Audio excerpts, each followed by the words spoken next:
BJP যে ধর্ম নিয়ে কতটা বাদরামি করছে সেটা আমি আপনাদের আজকে বলছি, শুনুন। আমার পরিচিত আছে অনেকেই এরকম, যারা ইস্কনের দীক্ষিত, যারা নিরামিষ খায় সারা বছর, কখনোই আমিষ খায় না। তাদের ঘরে এরকম হচ্ছে, বউ সেটা মানে, বর কিন্তু আবার মাছ মাংস খায়। মানে ইস্কনের এইসব ব্যাপার কিন্তু কখনোই কারোর উপর চাপিয়ে দেওয়া হয় না।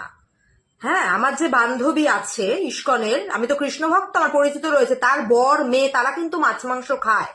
সেই মহিলা, তিনি শুধুমাত্র ওই দীক্ষায় দীক্ষিত, ওই জন্যে তিনি পুরোপুরি মানে আমিষ একদমই ছোঁয় না, পুরোটাই উনি ভেজিটেরিয়ান আর কি। কিন্তু কখনোই কিন্তু ইস্কন কখনো এভাবে জোর করে নিরামিষ আমিষ কারোর উপর চাপিয়ে দেওয়া হতে পারে না। বিজেপি পুরোপুরি এটাকে বদমাইশি করছে, এটা নিয়ে এটা কখনোই হয় না। জানি না এইভাবে ইস্কনও কেন এদের সাথে এখন হাত মিলিয়েছে। এখন তো অবশ্য সবাইকে ভয় দেখাচ্ছে বিজেপি সরকার, কি আর করবে।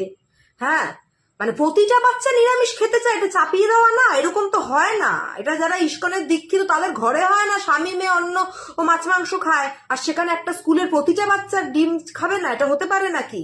প্রোটিনের কথায় আমি যাবই না, এটা নিয়মই নয়। বিজেপি ভুলভাল করছে। এবার ধর্মের নামে তারা জোরপূর্বক তালিবানি শাসন চালু করছে এক প্রকার। হিন্দু ধর্মে এই ধরনের জিনিস নেই। বিজেপি কোথা থেকে এইসব শুরু করলো?